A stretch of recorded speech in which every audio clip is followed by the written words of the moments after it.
Good morning, everyone. Good morning. Good morning. Happy first day of fall. Can you believe it? It's going to be 90 degrees today. That's Florida for you. It is Florida. Okay, did you bring your brains with you this morning? Some yeses, some no's. If you need to plug in and charge, there's a plug next to you. We can recharge it for you.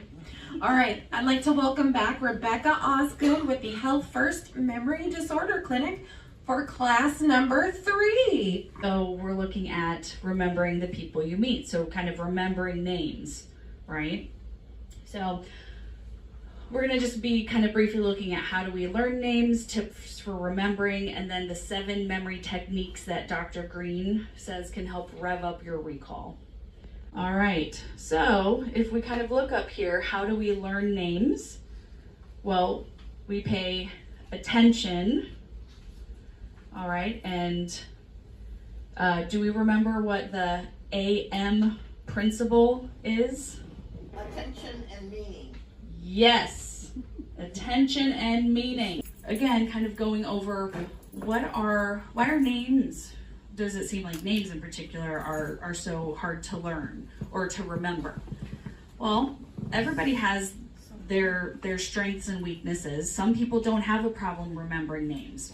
Maybe they have a problem, they remember the name, but they can't remember the face that it went to. Distraction.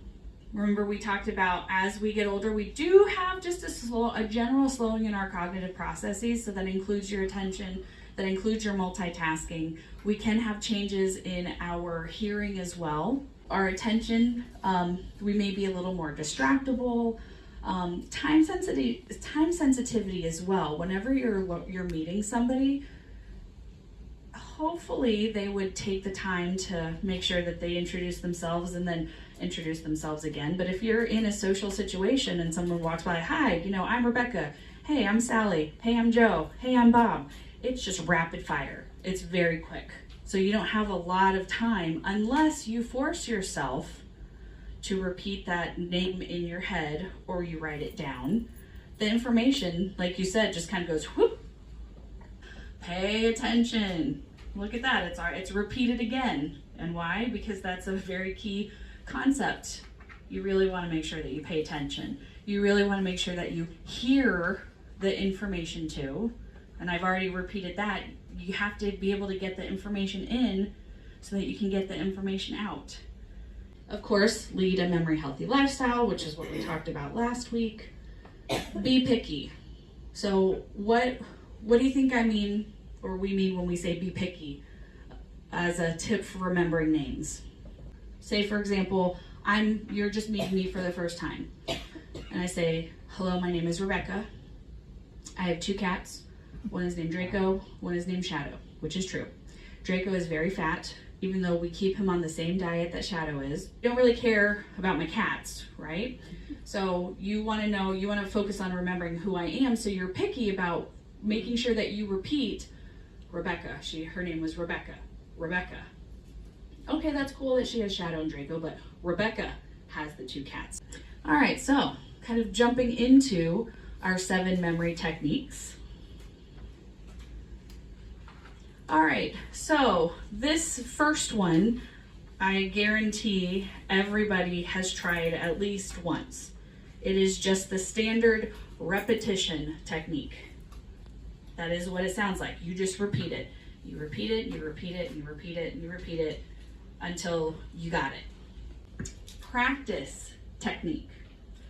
So this is very similar to the repetition technique, except it gives you a little bit of a structure, or kind of tells you how and when to use that repetition of that name. You want to spell the name. Now, you can spell it out loud or you can spell it in your head.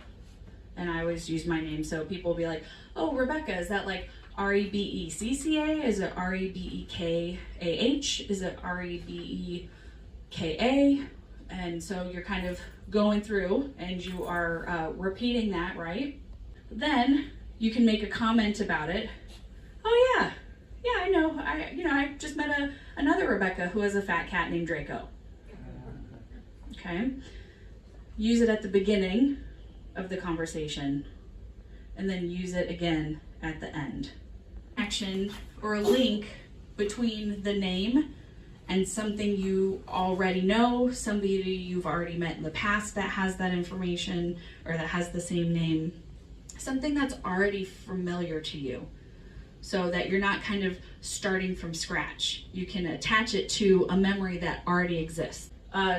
Does anybody have like a connection that you could make for my name, Rebecca? So I often will say, hi, I'm Rebecca, like Rebecca of Sunnybrook Farms. Yeah. And a lot of people will remember that. Yeah. I give them something to link it to so that they don't have to worry about trying to link it, right? My manager's name is Sandy, and so her connection technique is like, oh, like Sandra Dee.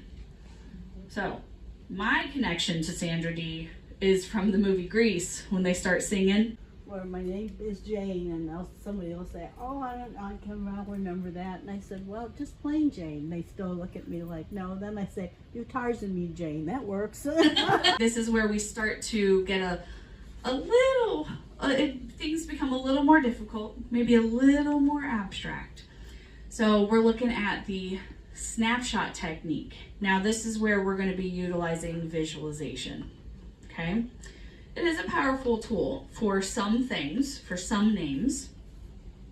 So you're going to be utilizing your visual memory by picturing something. So instead of just repeating it, you're actually going to try to picture the name. Storytelling. All right, now we're getting into a little more advanced here now, right? So with the storytelling technique, you're going to make up a story. The sillier, the more wild it is, the better, because that's more likely that you're going to remember it because it's so silly.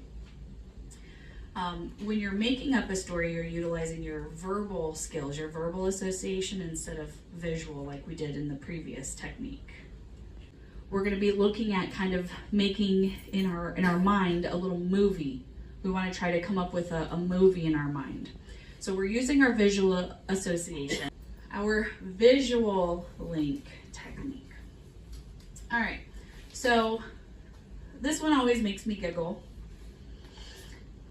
This gives the advantage of utilizing the visual link technique, gives us the opportunity to connect something on the person, like the person's face or appearance, with something that we want to remember about them. So you want to develop a link between a feature and the name. You want to try to make a connection on something that is stable on the person. Clothes, hopefully, change every day. So you want to try not to make a link between the dress they were wearing that day, unless it was like a giant, crazy, poofy peacock dress. But clothes change, hairstyles change, hair color can change.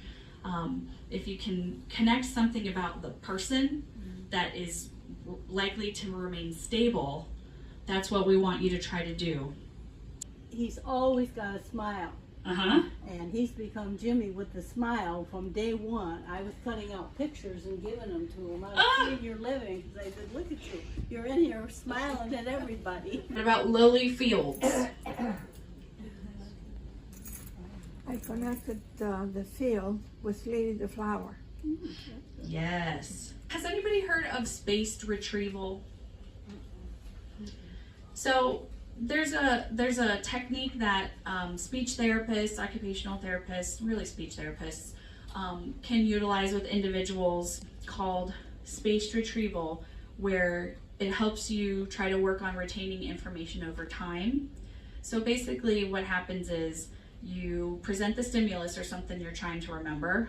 So say you're trying to remember my name, Rebecca, and then you ask me 5 seconds later. And then if you get that correct, then you ask me 10 seconds later. If you get that correct, then you ask me 20 seconds later. And then you space out the information and you space out the time it takes between retrieval, kind of taking the spaced retrieval. So if you want to try testing yourself, you can say, okay, I'm going to try to remember this information or this concept, and then I'm going to come back in 20 seconds.